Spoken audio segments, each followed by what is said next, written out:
Now sir second topic, यहाँ पे लिखा हुआ है किसके बारे में, ल्यूकोसाइट के बारे में। ल्यूकोसाइट क्या है? Leucocyte is also known as a white blood cell. Sir white blood cell यानी डब्ल्यूबीसी को बोला जाता है। They are they are colourless. RBC में कोई कलरलेस होती है, क्यों? क्योंकि sir they lack of the haemoglobin, क्योंकि इनमें हीमोग्लोबिन नहीं पाया जाता, और हीमोग्लोबिन होने की वजह से लाल नहीं दिखेंगी। तो हीमोग्लोबिन किन में प्रेजेंट होता है सर? डब्ल्यूसी में। हीमोग्लोबिन किन में प्रेजेंट होता है सर? आरबीसी में। आरबीसी में जैसे प्रेजेंट होगा उसकी वजह से कैसे दिखेंगे सर? रेड दिखेंगे। दूसरी चीज, आरबीसी में न्यूक्लियस अब्सेंट था, डिवॉइड ऑफ न्यूक्लियस बोलते हैं, DEVOID, डिवॉइड ऑफ न्यूक्लियस। लेकिन यहां पर the RBC are nucleated, so WBC are nucleated and are relatively lesser in number. इनका नंबर क्या होता है? कम होता है। Which are an average 6000 to 8000 per millimetre cube, per millimetre cube. तो ये चीज याद रखनी है कि ये हमारे अंदर कितनी, ऐसे याद रखोगे आप, 6 litre to 8 litre millimetre cube, millimetre cube हमारे अंदर क्या पाई जाती है? WBC पाई जाते हैं। ये क्वेश्चन है, ठीक है? तो एज इट इज याद रखोगे, जो वैल्यू दोनों लिखी है दोनों इंपॉर्टेंट है। दूसरी चीज, अब यहाँ पर बोला गया है leucocyte are generally short lived. Sir ये बहुत शॉर्ट लिव्ड होती है, यानी इनका जीवन काल छोटा होगा। सर उन आरबीसी का कितना सर? 4 महीने। सर 4 महीने कितने सर? 3 को 4 से मल्टीप्लाई करो, 120 दिन हो जाएंगे। तो इनका जो जीवन काल है, इनका जो लाइफ स्पान है वो क्या है सर? छोटा है। तो सर कितना है इनका जो लाइफ स्पान होता है? वो होता है बेटा, लिख लेना कहीं पे अगर स्पेस है तो मैं यहाँ लिख देता हूँ, WBC life span 7 to 10 days. 7 से 10 दिन तक WBC हमारी बनती है, नहीं बनती है, डिस्ट्रॉय हो जाती है, नहीं बनती है, डिस्ट्रॉय हो जाती है। We have two main category, ये बहुत इंपॉर्टेंट है। We have two main categories of WBC। एक का नाम क्या है सर? ग्रेनुलोसाइट, मैं बता चुका हूं। दूसरी का नाम क्या है सर? एग्रेनुलोसाइट, यानी जिसमें ग्रेनुल्स नहीं होते। तो एक तो वो जिसमें ग्रेनुल्स पाए जाएंगे, और एक में ग्रेनुल्स अब्सेंट होंगे। Sir this is a white blood cell. इसको क्लासिफाई किया गया फर्दर 2 ग्रुप में। जिसमें ग्रेनुल्स होते हैं उनको बोलते हैं ग्रेनुल्स, है ना? तो ग्रेनुलो, ये ई हटा देंगे तो यहाँ पे क्या लिख देंगे? ये लिख देंगे ग्रेनुलोसाइट, साइट मतलब सेल। दूसरा एग्रेनुलोसाइट। एक तो वो जिनमें ग्रेन्यूल्स प्रेजेंट हैं, जिनमें ग्रेन्यूल्स प्रेजेंट हैं उनको बोलते हैं ग्रेनुलोसाइट। तो ग्रेन्यूल्स प्रेजेंट होते हैं, इनमें ग्रेन्यूल्स जो हैं वो अब्सेंट होते हैं। अगर इनमें अब्सेंट होंगे तो उसके बिहाफ पे इस WBC को 2 ग्रुप में क्लासिफाई कर दिया। अब लिखा हुआ है सर न्यूट्रोफिल, क्वेश्चन है बेटा, इंपॉर्टेंट है। लिखा neutrophil, eosinophil, basophil are different type of granulocyte. Sir granulocyte 3 type के होते हैं। सर 3 टाइप के कौन से? सर न्यूट्रोफिल, एसिनोफिल और बेसोफिल। तो मैंने ये बताया था आपको याद रखने के लिए कि आप इनको ऐसे याद रखोगे, NEB, नैब, है ना? निब, पेन की निब, तो नैब। तो N for neutrophil, E for eosinophil, B for basophil. तो ये 3 हो गए। इन तीनों में क्या पाया जाएगा सर? इन तीनों में ग्रेनुल्स पाए जाएंगे, बाकी इनमें ग्रेनुल्स अब्सेंट होंगे। तो इनके नाम क्या है? इनके नाम है सर लिम्फोसाइट और मोनोसाइट। लिम्फोसाइट और मोनोसाइट, ये लिम्फोसाइट है और दूसरा क्या है? मोनोसाइट है। तो 2 एग्जांपल किसके हैं सर? एग्रेनुलोसाइट को। और जिसमें 3 प्रेजेंट है उनको क्या बोलते हैं? नैब, जिनमें ग्रेनुल्स प्रेजेंट है। अब एक और चीज सर, ये हमारा WBC का एग्जैक्ट क्लासिफिकेशन, कि WBC is classified into 2 group, granulocyte, agranulocyte. Granulocyte जिनमें ग्रेनुल्स होते हैं और जिनमें ग्रेनुल्स अब्सेंट होते हैं वो एग्रेनुलोसाइट। ग्रेनुलोसाइट 3 टाइप के होते हैं, NEB, नैब। नैब N से याद रखेंगे न्यूट्रोफिल, E से इसिनोफिल, B से बेसोफिल, और ग्रेनुलोसाइट से याद रखोगे लिम्फोसाइट एंड मोनोसाइट। 2 होते हैं। ये क्वेश्चन है इंपॉर्टेंट। दूसरी चीज सर,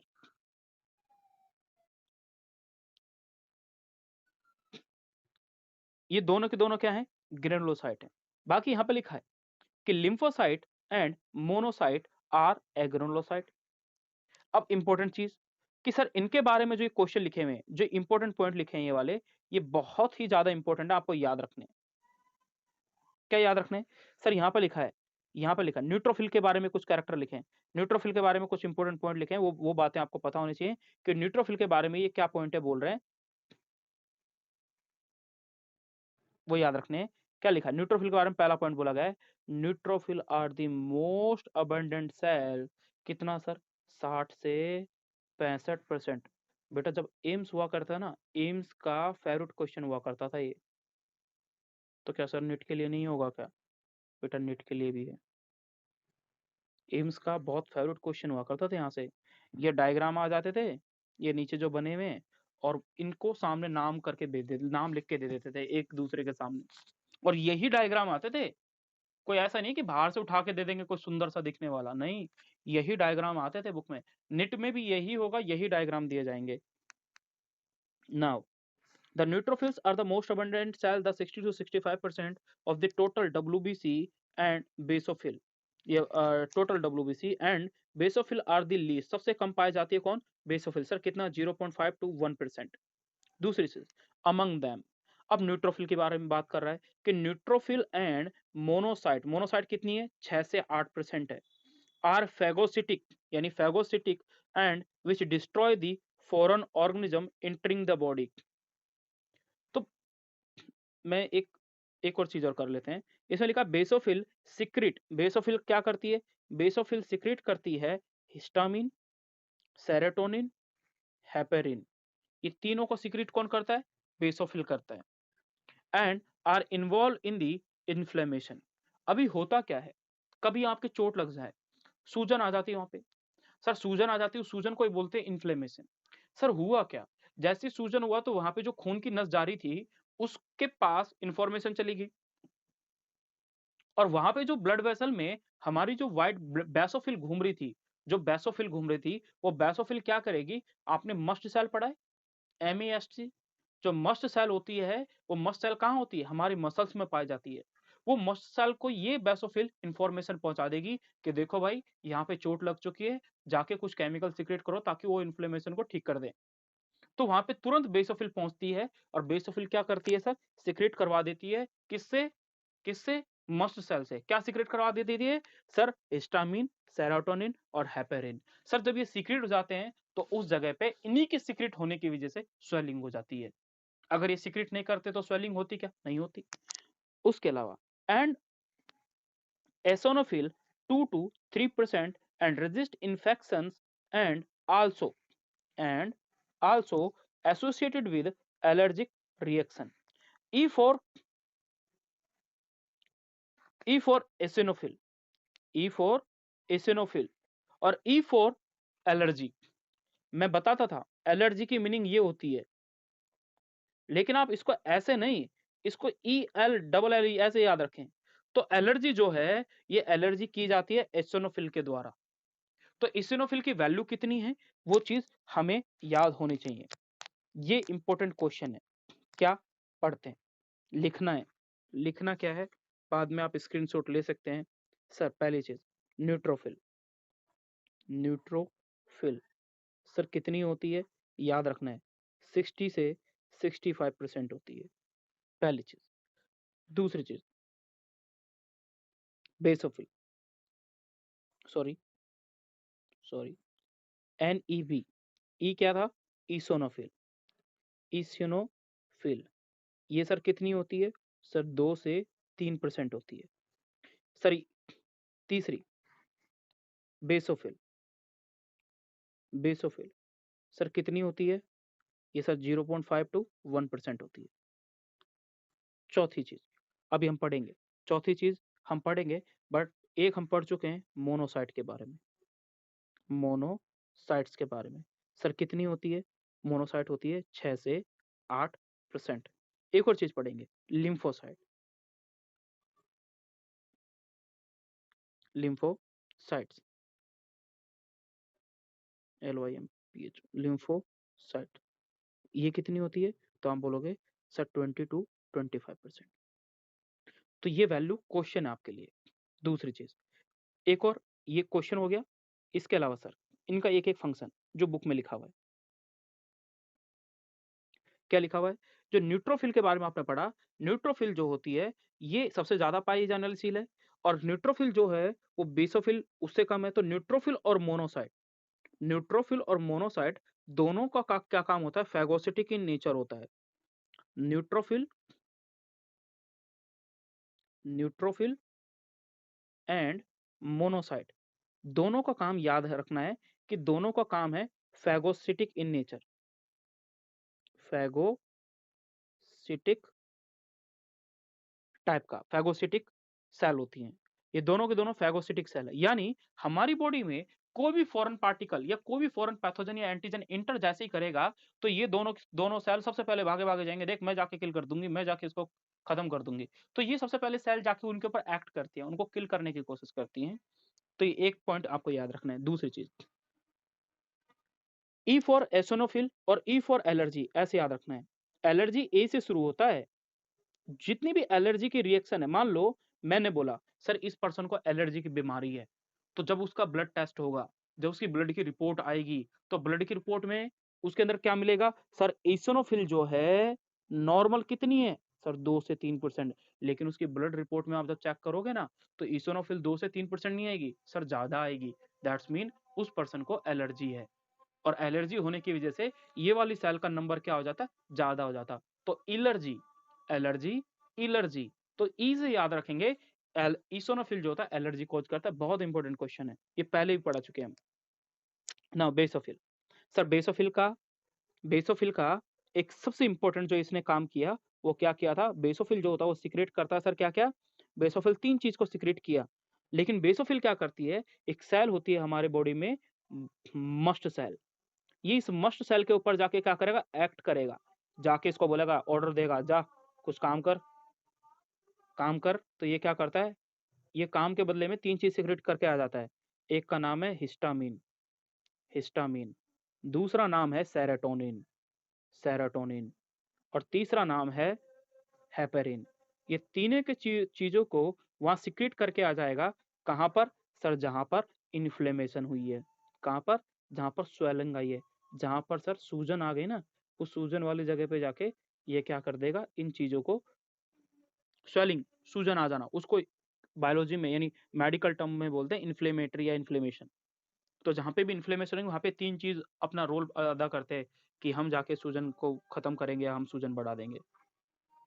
ठीक है, ये चीज आपने एक इंपॉर्टेंट चीज यहाँ पर जानी। उसके अलावा सर ये आपने बेसिक यहाँ पे इनके बारे में पढ़ा। अब सर मैंने क्या पढ़ लिया? मैंने ये डायग्राम देखने। अब बेटा डायग्राम क्वेश्चन है, that's why I am saying ये क्वेश्चन है, that's why I am saying मुझे डायग्राम बताने हैं। तो डायग्राम सारे के सारे रटने हैं। कैसे रटने हैं मैं आपको अभी जस्ट समझाऊंगा। उन डायग्राम को एज इट इज आपको फॉलो करना है, और वैसे ही रटने की कोशिश करनी है जैसे आपको समझ में आए। ठीक है, अब क्या है? ये ईसोनोफिल है, ये बीसोफिल है, ये न्यूट्रोफिल है, ये मोनोसाइट है, ये टी लिम्फोसाइट है, ये बी लिम्फोसाइट है। सर हम ओरिजिनल डायग्राम पे चल जाते हैं। ये देखो बेटा, ये ब्लड सेल है, ये कुछ ब्लड सेल बनी हुई है। ब्लड सेल में आपको देखो मोनोसाइट दिख रही है, ये रही सर मोनोसाइट। सर ईसोनोफिल दिख रही है, सर ये रही ईसोनोफिल। सर बेसोफिल दिख रही है, ये रही basophil. Sir RBC red blood cell, ये रही। प्लेटलेट दिख रही है, ये रही प्लेटलेट। यहाँ पे न्यूट्रोफिल दिख रही है, ये न्यूट्रोफिल। लिम्फोसाइट, ये रही सर लिम्फोसाइट। ये सारी की सारी जो है यहाँ से यहाँ तक, और including this, all these are white blood cell. अब व्हाइट ब्लड सेल में मैं कुछ बताना चाह रहा था। सर आपने एक वर्ड पढ़ा, सर आपने एक वर्ड पढ़ा, सर आपने ये पढ़ा कि डब्ल्यूबीसी सर 2 टाइप की होती हैं सर। सर आपने एक ये बोला जिनमें ग्रेनुल्स होते हैं, ग्रेनुल्स मतलब ग्रेनुलोसाइट बोल दिया था। और एक वो सर जिनमें ग्रेनुल्स एब्सेंट थे, तो उनको आपने बोला था ए ग्रेनुलोसाइट। हाँ, ये तो हमने बोला था। तो जिनमें ग्रेनुल्स एब्सेंट है उनको देख लेते हैं, और जिनमें ग्रेनुल्स प्रेजेंट है हम उनको देख लेते हैं। तो चलते हैं सर साइड साइड में। यहाँ देखिए बेटा कितना प्यारा डायग्राम है, उसमें आपको समझ में आएगा। मोनोसाइट को देखें, क्या मोनोसाइट में आपको इसके जैसे जो बगल में पड़ोस में देखो, पड़ोस वाला ईसोनोफिल को देखो, क्या ईसोनोफिल में जैसे ये छोटे छोटे गोले दिख रहे हैं, ये ग्रेनुल्स दिख रहे हैं, क्या आपको मोनोसाइट में दिख रहे हैं? नहीं दिख रहे। क्या आपको जैसे ग्रेन्यूल्स किस में दिख रहे थे? सर बेसोफिल में दिख रहे हैं। क्या आपको ऐसे ग्रेन्यूल्स मोनोसाइट या लिम्फोसाइट में दिख रहे हैं? या आपको ऐसे लिम्फोसाइट में दिख रहे हैं? नहीं दिख रहे। क्या जैसे ग्रेन्यूल्स अगर आपको न्यूट्रोफिल में दिख रहे हैं, क्या ऐसे ग्रेन्यूल्स क्या आपको इसमें दिख रहे हैं? नहीं दिख रहे। तो इसका मीन ये हुआ कि सर जो 3 थे, जो 3 हैं, सर वो 3 कौन-कौन से हैं? सर इसिनोफिल या हम बोलें neutrophil, sir eosinophil, sir basophil. Sir इन तीनों में ग्रेन्यूल्स प्रेजेंट है, दैट्स व्हाई इन आरबीसीज को क्या बोला गया? ग्रेनुलोसाइट। सर इनमें, इसमें और इसमें सर दोनों में ग्रेन्यूल्स नहीं है। देखें बेटा ग्रेन्यूल्स नहीं है। ये जो रेड-रेड का दिख रहा है बगल में, ये जो रेड-रेड का दिख रहा है, ऐसा क्या इसमें यहाँ पे ग्रेन्यूल्स दिख रहा है क्या ऐसा कुछ? गोल-गोल नहीं है। तो दैट्स मीन ये न्यूक्लियस है जो बीचों-बीच में दिख रहा है। जो बीचों-बीच में दिख रहा है ये न्यूक्लियस दिख रहा है। ठीक है? अब सर ये ग्रेन्यूल्स से मैंने डिफरेंशिएट तो कर लिया कौन-कौन क्या बोलते हैं ग्रेन्युलोसाइट और कौन एग्रेनुलोसाइट है, ये चीज़ मैंने जान ली। अब बेटा इंपॉर्टेंट चीज़ पे आ जाते हैं फिर, जो आपके लिए क्वेश्चन है। दूसरी चीज़ जो डायग्रामेटिकली भी इंपॉर्टेंट है। पेपर पे डायग्राम बनाने के लिए पूछ ले कि इओसिनोफिल का डायग्राम बनाओ तो देखो छोटी-छोटी गोलियाँ रेड कलर की तो दिख रही हैं, लेकिन इसके अंदर एक अंदर बना हुआ है। एक अंदर क्या बना हुआ है वो चीज़ को देखें। अंदर ये बना हुआ है सर देखो कान का हेडफ़ोन। क्या है सर? ईयरफ़ोन। सर हमारे कान के अंदर ये क्या है? ई फॉर ईयर और ई फॉर में क्या लगता है? हेडफ़ोन लगता है कानों पे और जो हेडफ़ोन लगता है कान पे वो ऐसे ही तो दिखता है। वो ऐसा ही तो दिखता है। ये एक सेल है, इस सेल के अंदर जो न्यूक्लियस है वो न्यूक्लियस ऐसे बना हुआ है। हेडफ़ोन के जैसा दिख रहा है? ये रहा सर। तो जब भी कोई न्यूक्लियस ऐसा दिखेगा, तो उस न्यूक्लियस को जब भी कोई न्यूक्लियस ऐसा दिखेगा, तो आप उसको क्या बोलोगे कि सर वो तो सर ईसिनोफिल है। ये ईसिनोफिल है सर।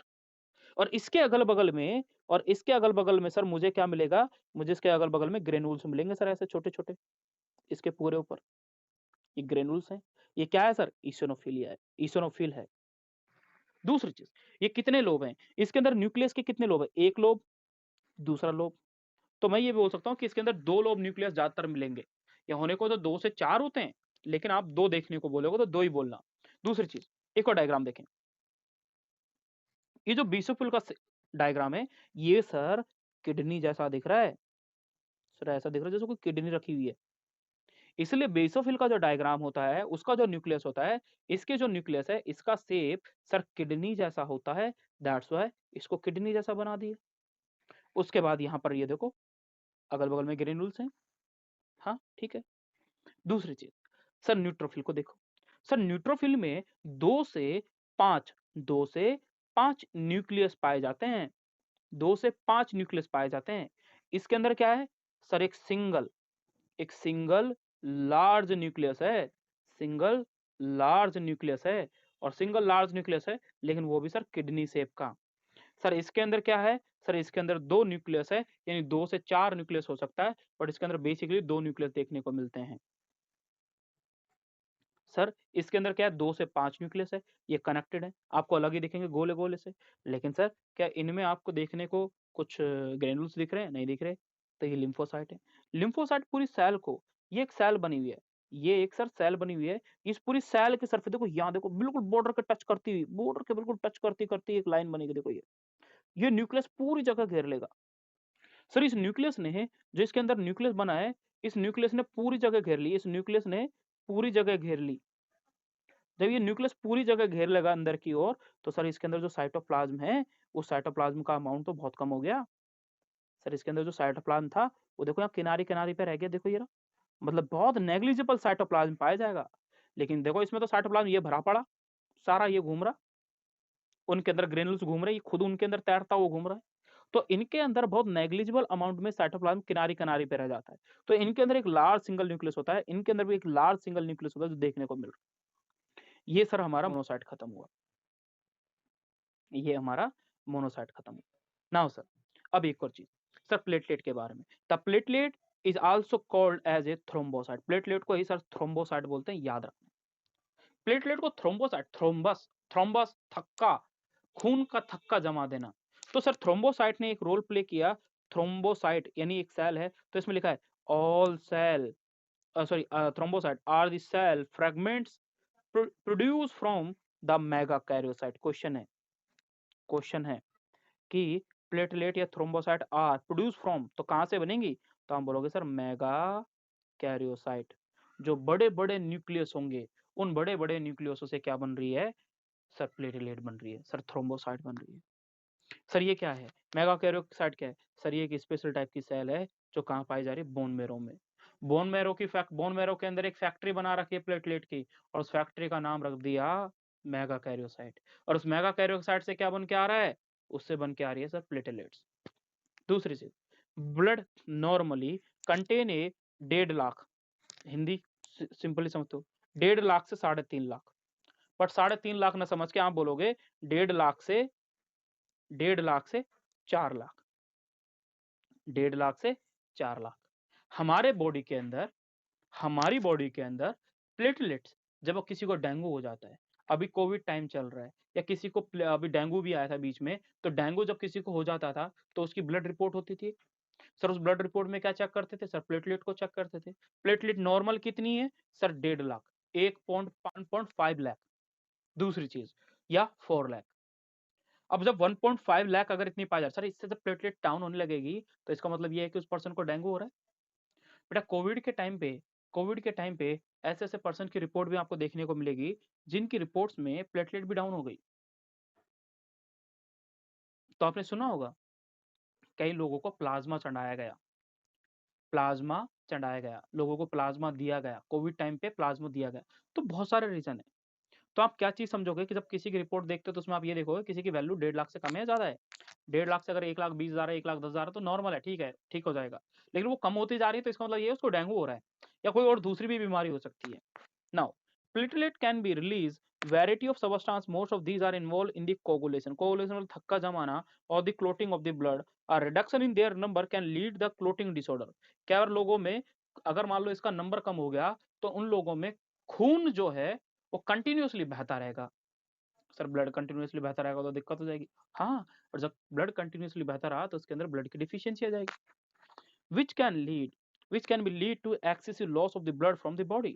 जो आपकी बॉडी से लार्ज अमाउंट में ब्लड का लॉस हो जाएगा तो खून की कमी आ गई। खून की कमी आ गई तो मान लो लीवर के पास प्रॉपर मात्रा में खून नहीं पहुंचा तो लीवर काम करना फेल हो जाएगा। मान लो ब्रेन के पास अगर ब्लड पूरी मात्रा में नहीं पहुंचा तो ब्रेन फेल हो जाएगा। अगर हार्ट के पास प्रॉपर मात्रा में ब्लड नहीं पहुंचा तो हार्ट फेल हो जाएगा। तो सर बहुत सारी दिक्कत आएंगी, यानी एक साथ में मल्टी ऑर्गन फेल हो जाएंगे, तो उस पर्सन की ऑन द स्पॉट डेथ हो जाती है। ओके, तो बहुत सारे रीजन है डिजीज कॉज होने के। तो ये अभी तक हमने दोस्तों पढ़ा किसके बारे में? फॉर्म्ड एलिमेंट के बारे में, जो आपके लिए बहुत इंपॉर्टेंट है, आपको बेसिक जरूरी है जानना।